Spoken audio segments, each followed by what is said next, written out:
20 часот време за вториот дневник на Канал Плюс. На почетокот да ги проследиме настаните на денот.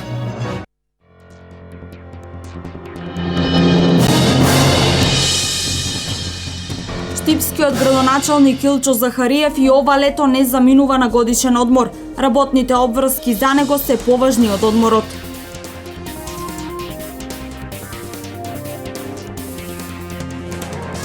Цревниот вирус и троењето од храна летниот период ги полни амбулантите и медицинските центри.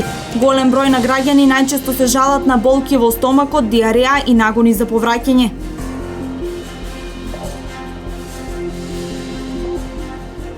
Во Пехчевско Шпиково се одржа 13-тата шпикијада. Прва откако Шпиково се запиша во картата на села во Република Македонија.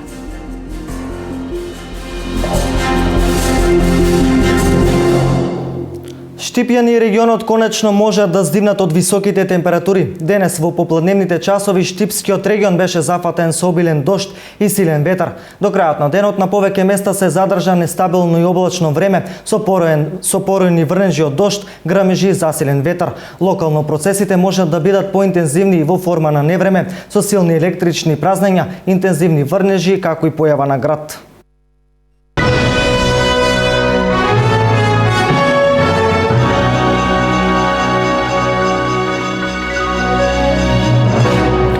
При одбележувањето на вчерашниот празник, премиерот на државата Никола Груевски најави уште многу проекти, меѓу кои и самитот на НАТО, организација во која Македонија цели да настане составен дел, а исто така го потенцираше и проблемот со мигрантите, кој е сериозен предизвик со кој допрва треба да се справиме како држава. Уште многу проекти треба да исполниме кои сме ги ветиле, а ветувањата мора да се исполнат. Затоа што и илинденците и антифашистите дадоа ветување дека ќе се борат до крај, дека ќе работат за Македонија и тие го исполнија своето ветување. Мораме и ние, и сите по нас, да ги исполнуваме нашите ветувања, стремејќи се кон највисоките цели. Последната од нашите нови крупни предизвици се последните препораки на Европската Унија поврзани со поглавјата 23 и 24, кои ги вградивме како составен дел на нашите цели и на кои силно и интензивно работиме, за да го зајакнеме, подобриме и надградиме доброто функционирање на државниот систем на повеќе полиња. И тоа ќе го спроведиме. Следното лето е следниот самит на НАТО, организација во која Македонија цели да стане составен дел. Ќе работиме силно во правец да ја оствариме таа цел. Повремените кризи во државите се составен дел во развојот на секоја држава, а особено кај помладите држави. Мигрантскиот бран, што ја зафати Европа, ја стави Македонија засега во својство на транзитна држава, со можност тоа во иднина да се промени и да почнат мигранти од различни азијски или африкански земји да се задржуваат во Македонија. Тоа е и доправа ќе биде сериозен предизвик. Ако некој мисли дека оваа мигрантска криза е некаков бран кој ќе помине набрзо, се лаже. Ова е само почеток на еден вид нова голема преселба на народите, која доправа ќе добие замав. Засега добро се справуваме, но предизвиците ќе растат. Ќе бидат потребни и дополнителни напори, дополнителни мерки и политики на сите држави во Европа и на Македонија. Заканите од тероризмот демнат над нас, како и над цела Европа. Радикалните групации отворено се закануваат, а повремено и действуваат. Мораме да ги јакнеме нашите капацитети во справувањето со нив и мораме да се справуваме со нив. Во екот на летото понудите на туристичките агенции масовно се користат. Посебно летниот период го чекаат работниците, кои заслужно сакаат да се одморат од секојдневните работни активности. Но не е и така за градоначалникот на Штип, кој и ова лето не заминува на годишен одмор. Работните обврски за него се поважни од одморот. Годишниот одмор за вработените лица е факт дека треба да го искористат во летниот период, да се одморат од работните обврски и од секојдневните случувања. Секој сака неколку дена да ги мине надвор од местото на живење, народски кажано, да ги исполни батериите за новите активности по изменувањето на летната сезона. Но одморот на страна не важи и за штипскиот градоначалник, кој во екот на летото интензивно ги реализира ветените проекти во општината. На вчерашната посета во село Долани, каде се пушти во употреба плоштадот, примариус магистер Илчо Захариев на новинарско прашање изјави дека и ова лето ќе го помине со работни активности. Јас својот годишен одмор го поминувам во Штип, бидејќи Штип е дел од мене, јас сум дел од Штип. Вие знаете дека имаме голема градежна офанзива во нашиот град. Значи, во планот ни се да асфалтираме некаде околу 30 клучни улици во градот. Тоа мора да го направиме. Отиња мора да се гради, мора да се направи платформата Кеван Чупраке, мора да се направи мултимедијалниот центар. Мораме да ги направиме сите оние работи во селата, канализација, водоводи и се она што треба да се направи, така да нема време за одмор. Најверојатно оваа година ќе го прескокнам одморот, но ќе најдам некои моменти да по попладневните часови отидам во блиската околина на Штип, со сопругата малку да се прошетаме. Изминативе 2 месеци во Штип и околината масовно се работи на патната инфраструктура, на водоводната мрежа на одредени улици, уредувањето на речното корито на река Брегалница. Изминатава недела се асфалтира улица Рибник, паралелно се прават и завршни интензивни подготовки за асфалтирање на 4 улици во село Чардаклија. Општина Штип и јавното претпријатие ИСЕР во континуитет ги реализираат барањата и потребите на граѓаните. Старата дотраена водоводна мрежа на улица Никола Карев се заменува со комплетно нова. Ова се само дел од неодамнешните активности кои се реализираат од страна на локалната самоуправа. Цревниот вирус и троењето од храна летниот период ги полни амбулантите и медицинските центри во Штип.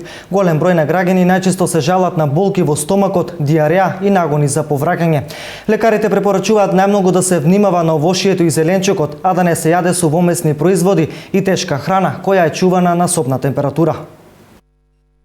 Цревниот вирус и троењето од храна летниот период ги полни амбулантите и медицинските центри во Штип. Голем број на граѓани најчесто се жалат на болки во стомакот, диареја и нагони за повраќање.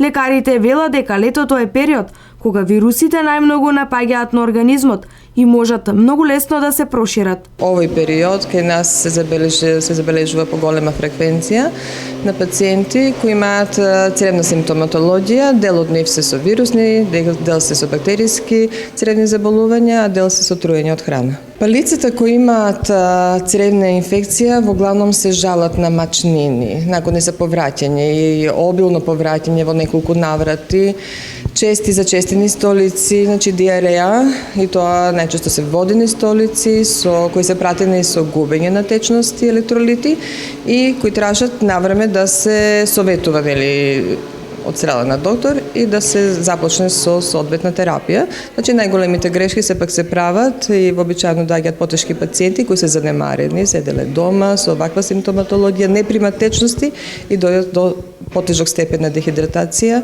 Летните инфекции кои обично ги предизвикуваат вирусите кои луѓето може да ги добијат, зависи од исхраната, како и труењето од неа. Лекарите препорачуваат употреба на умерена, лесна и здрава храна. Нешто на што треба да се внимава, тоа е консумацијата на здрава храна. Значи храна која е правилно чувана, свежи намирници, во главном термички добро обработени, свежи храни кои се припремаат истиот ден. И секако да се внимава зеленчукот и овоштието да бидат измиени со сигурна вода. Значи добро измиени со проточна вода која е сигурна. Значи грешки се прават доколку се јадат, значи немиени добро овошти и зеленчуци, се јадат мајонези, сладки колачи кои се чувани на собна температура, кои се многу лесно расипливи, како и сувомесните производи. Епидемиолозите укажуваат дека и понатаму водат труењето од недоволно термички обработена храна, како јајцата и месото или домашните сладоледи. Додека постарите лица, децата, трудниците и лицата со ослабен имунитет се особено чувствителни на овие вируси. Високите температури и палењето на странушина на житните полиња опасност и за пожари во аторот на Пробиштип. Од општината апелираат за поголема внимателност. Завршувањето на жетварските работи во општина Пробиштип ја зголемија опасноста од пожари, со тоа што земјоделците масовно започнуваат да ја палат старнушината. Дополнителни компликации се создаваат со високите температури, велат од општинската власт, од каде апелираат на зголемена внимателност. Согласно Законот за земјоделско земјиште, согласно Законот за шумарство и ловство и согласно Законот за заштита на животна средина е строго забрането палење на страниште, односно оган на отворен простор, односно Законот за шумите забрането движење во шумите и палење на оган. Овој апел се упатува превентивно, со цел од пожари да се заштитат земјоделските површини, но и да не настанат штети во околната животна средина. Во Пекчевско Шпиково се одржа 13-тата шпикијада, прва откако Шпиково се запиша во картата на села во Република Македонија. Во рамки на шпикијадата беше направен и водосвет на манастирот Свети Илија. 13-тата спикијада ги собра Пекчевци крај родните огништа. Ова беше првата спикијада откако Пекчевско Спиково и официјално стана село. Новогодишната прослава беше направен водосвет на манастирот Светилија, кој што има посебно значење за овдешните жители и жителите кои што од поодамна го имаат напуштено Пекчево. Тука на 200 метра по тоа имаше исто црква и у нас викаше Светилија, запалено на 13 година и по повод таа работа да направим пат црква. За нас Шпиковци значи како наследство по поколенијата стари да го обновиме село Шпиково. Роден Пекчевец, живеам во Скопје. Секоја година доаѓам поради спикијадата и сум многу задоволен. Јас 41 година сум сна Пекчевска и редовно идем во Пекчево. Сега кога сме пензионери и цело лето седиме. Ја мислам дека ќе се настави, ќе биде секоја година подобро и подобро. Дека во Спиково од ден на ден се зголемува бројот на луѓе кои што се враќаат во местото кај што израснале, покажува и примерот на Ѓорги Јовевски, човек кој не може да замисли да помине викенд, да не сврати овде. Затоа тој решил на местото на старата куќа да изгради нова викендица, во која од до година ќе може да ужива во пензионерските години. Јас сум веќином сабота неделя тука спија. Кога дојде тука срцето ме одмори, чини ми се. Тоа пораснал си ме влече тука, како ти кажа. И има многу така, 5-6 души сме стални ношто. А има некој сега дошол и до година нема веќе. Дур до година дојде. За уште повеќе да заживее Спиково, големи напори прави и Пекчевската локална самоуправа. Ние како општина и претходно имаме тука инвестирано, направен е претходно пред неколку години водовод. Ланска година го реконструиравме, целосно го обновивме резервоарот за вода. Имаме во план да го асфалтираме патот во наредниот период. Со самото приклучување на населбата, туристичката населба Равна река со струја, многу е блиску до леководот, има шанси значи во догледно време да се донесе тука и струја. И можеме во најскоро време да реализираме и дел од програмата, односно во програмата на општина Пекчево, да бидат опфатени и проекти кои што ќе придонесат за развој на село Спиково. За овогодишната спикијада беше организиран и планинарски марш на кој што учествуваа планинарски друштва од регионот. Со една наша група планинари од Голачка Срна, од Делчево и Плавица врв од Пробиштип, направивме една планинарска тура до врвот Сигналот. Инаку традиционално на присутните верници им се служеше ручек со традиционални пекчевски јадења, организирано од општината и Сдруженијето на граѓани од Спиково. Прославата во Спиково беше збогатена со музика до попладневните часови.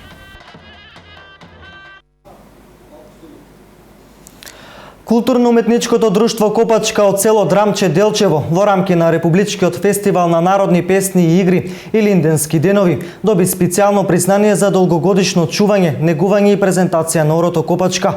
Беа доделени награди и на најуспешните македонски културно-уметнички друштва, а исто така беа најавени и побогати содржини и новини за златниот јубилеј, односно 50 годишнината на Републичкиот фестивал на народни песни и игри Илинденски денови.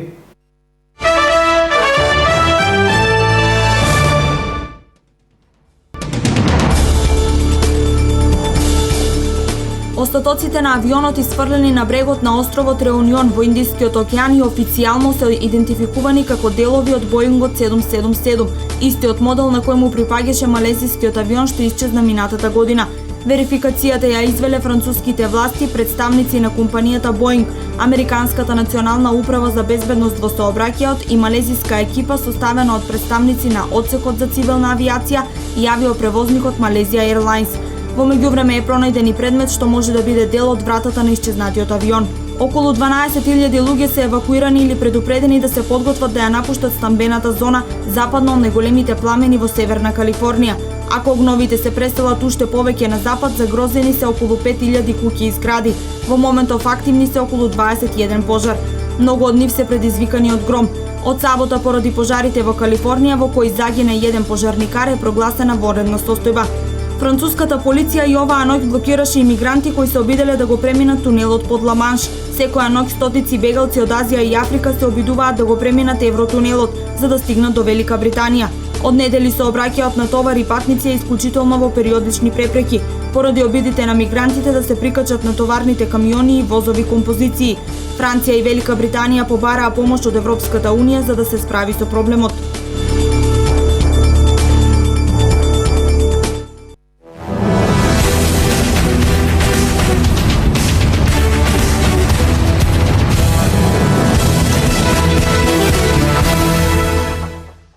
Во последната сабота од август во водите на Охридското езеро ќе се одржи 29-тиот поред Охридски пливачки маратон, кој е дел од светската Гран При серија.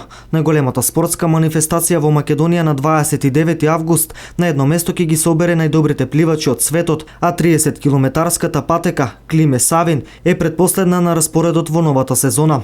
Охридскиот пливачки маратон минатата година понуди возбудливи завршници и во фотофиниш белгиецот Брајан Рикеман победи пред македонскиот маратонец Евгений Попацев и французинот Йоанес Хедел.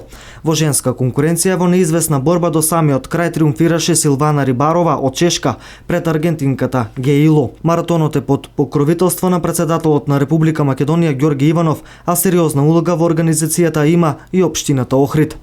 Покрај Охридскиот пливачки маратон во новата сезона, маратонците за титулата најдобар светски пливач ќе се надпреваруваат во Аргентина, Мексико, Канада и Италија. Село Звегори годинава беше домаќин на традиционалниот илинденски турнир во мал фудбал, турнир кој што годинава организаторот го посвети на загинатите припадници на Министерството за внатрешни работи во немилите настани кај диво населје. Годинава на турнирот учествуваа 15 на екипи, а првите 3 екипи поделија награден фонд од 36.000 денари. Видовте сите како и лани и оваа година успешно го организиравме турнирот. Сакаме оваа година да го посветиме за бранителите наши што погина и што беа ранети во конфликтите. Овој турнир оваа година. Благодариме на сите што помогна во организирањето, на гостите што дојдоа. Ги поздравуваме сите жители, селот Звегор, општината Делчево, Македонија цела. Нека ни е честит празникот на сите. За најдобрата екипа, екипата на клуб Ривер следуваше награда од 18.000 денари. Како и лани и оваа година го освоивме овој турнир и ни беше голема чест и задоволство што учествувавме на него. Му благодариме на организаторот за добрата организација и тоа е. По завршувањето на турнирот, организаторот приреди и мало музичко изненадување за присутните, музички момент кој што го збогати празнувањето на Илинден.